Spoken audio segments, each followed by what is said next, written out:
Hey, how are you? Well, pleased to announce that starting tomorrow morning, we will have a site right here in Englewood open 7 days a week, 9 to 5, for folks who are COVID positive to get monoclonal antibody treatment. And this particular site will be able to service up to 320 patients a day. We have a lot of sites now throughout the state of Florida. If you are looking for where you can find sites, you can go to floridahealthcovid19.gov, and it lists all the sites statewide. You can register appointments at these sites if you go to patientportalfl.com. For this site, it should be live this evening to make the appointment, but once the site's open, it will definitely be able to accept the appointments. We've allowed for more access by having the Surgeon General issue a standing order to say that you can come to these sites and get treatment without first being referred by a physician. Now, a lot of people do get referred by physicians, which is fine, but if you're somebody that's COVID positive, particularly if you're in a high-risk category, you can just simply make an appointment and come without doing a doctor's appointment in the meantime, if that's right for you. So we're trying to streamline it, and we're trying to make sure that folks have access to this early treatment, which has a proven record, the Regeneron 70% reduction in hospitalizations for people who get this early in their infection. We have now sites really all over the state. We have them in Northwest Florida, Okaloosa, and Bay counties. We have them in Pasco, Hillsborough, Manatee, here in Charlotte, and then in Bonita Springs. We'll probably have one added in Pinellas. We also have one in Polk County, have one in Orlando, open one today in Alachua, Gainesville, and then on the east coast of Florida, we have Jacksonville, Ormond Beach, Merritt Island, just opened Port St. Lucie, St. Lucie County today, and Fort Pierce, West Palm Beach, Pembroke Pines and Broward, and then Miami in Miami-Dade. And so there will be a few more sites added. I think we're going to end up with either 20 or 21.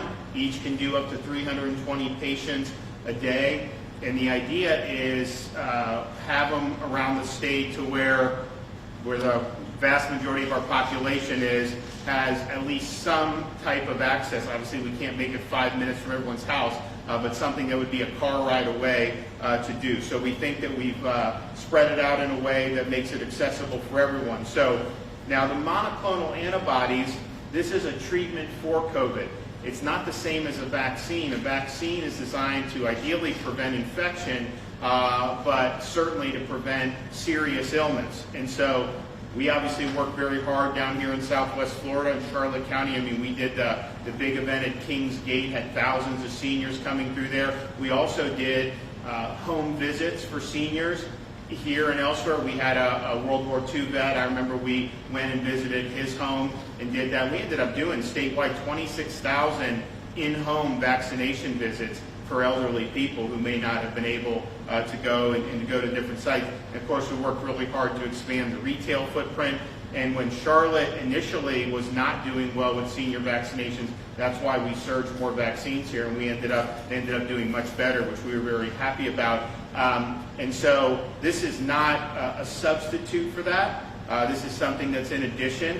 Obviously, I think pretty much every hospital system is seeing with this summer, the patients that are admitted are overwhelmingly patients that had not been vaccinated. And so while there are some vaccinated patients, the vast majority, 80–90% in most systems, were not vaccinated. So that's telling us that the vaccines are helping to reduce serious illness, which is important because people are still getting infected if they're vaccinated. We had, the clinical trial said 95%. That obviously has not happened. As time goes on, the protection against infection is waned. That's why they're talking about these booster shots.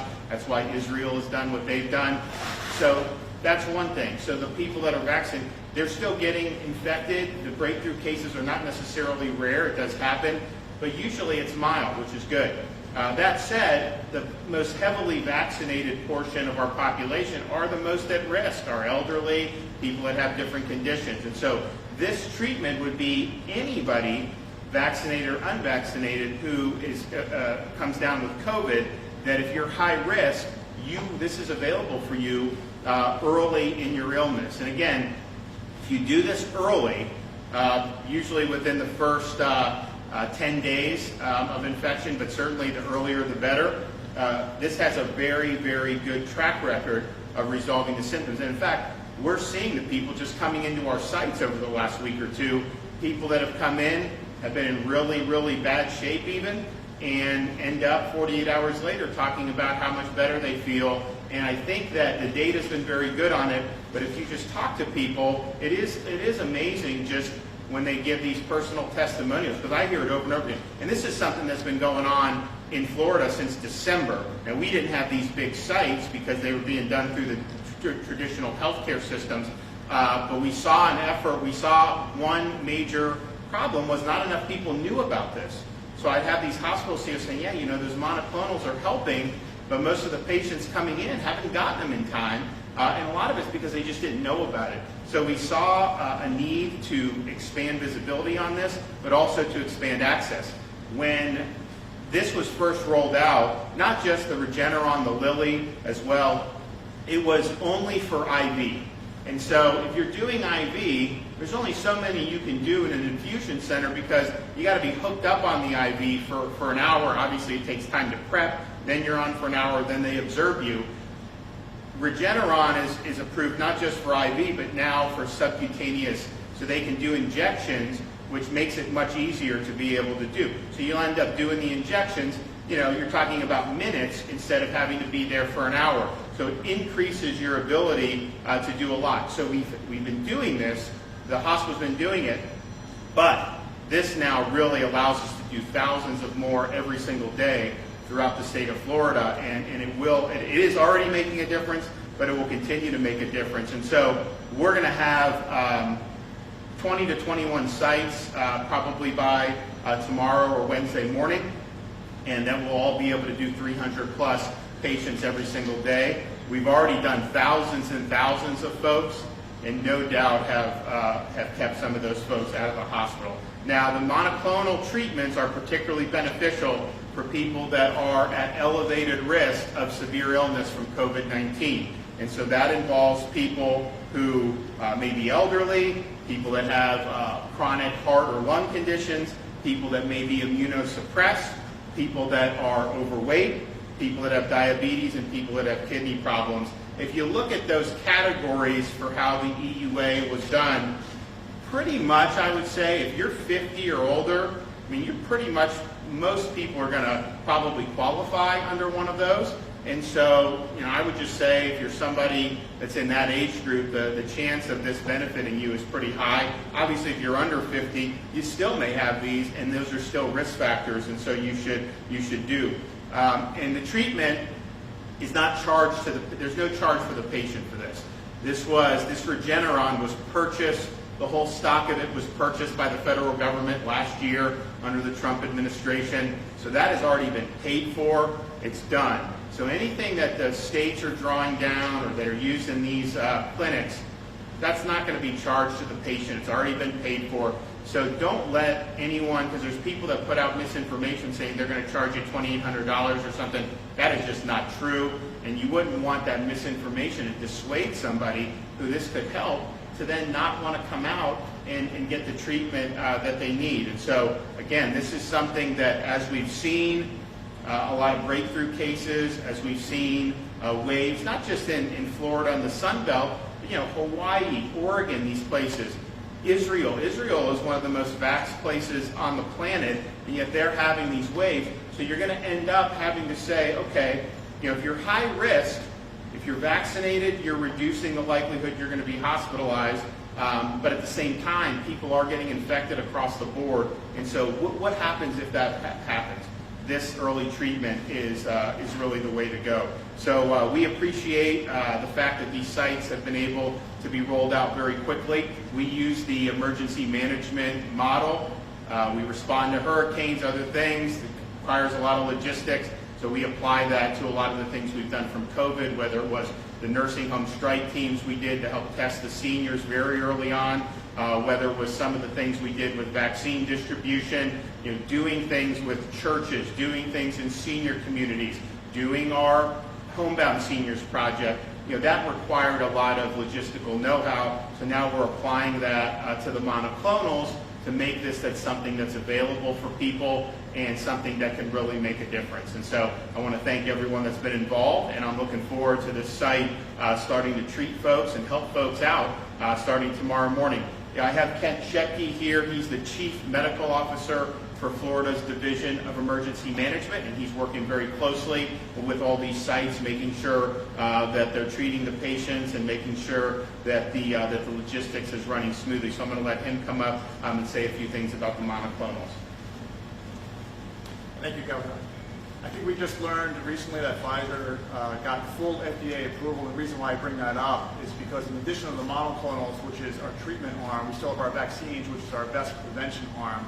And I know a number of folks have been sort of waiting to see how the vaccine rolls out, and some of them were waiting for that full FDA approval. Now we can say we've had millions of Floridians get this, hundreds of millions of people get the vaccine worldwide. And as the Governor mentioned, the vaccines are still holding up really well to prevent severe illness, hospitalization, and death. So if you're one of those folks who are sitting on the fence waiting, I think now maybe with the FDA approval, maybe it's time to take another look at that, and I encourage you to get the vaccine.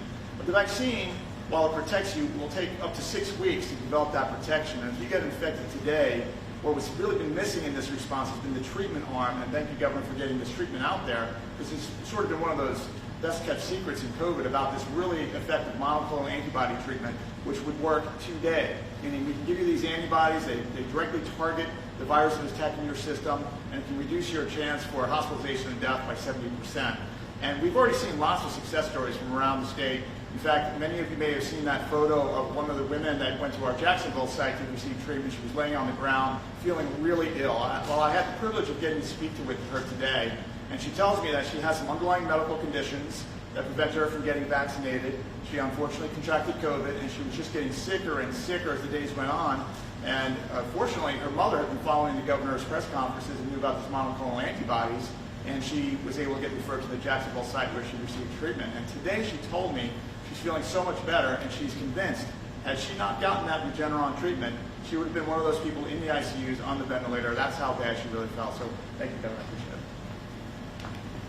And you're now starting to see other states follow Florida's lead. So just at the beginning of the pandemic, we focused a lot on nursing homes, not letting hospitals send the sick patients back there and offering protection. Then when it came to vaccine, we were at the forefront, the first state to put seniors first in priority line, first state into nursing homes for vaccination, first state to partner with faith leaders and churches, first state to do the senior communities where we come in and do thousands of seniors, and the first state to really do a broad retail pharmacy footprint, which has made it much easier for a lot of people. So now the first state to really lean in on this.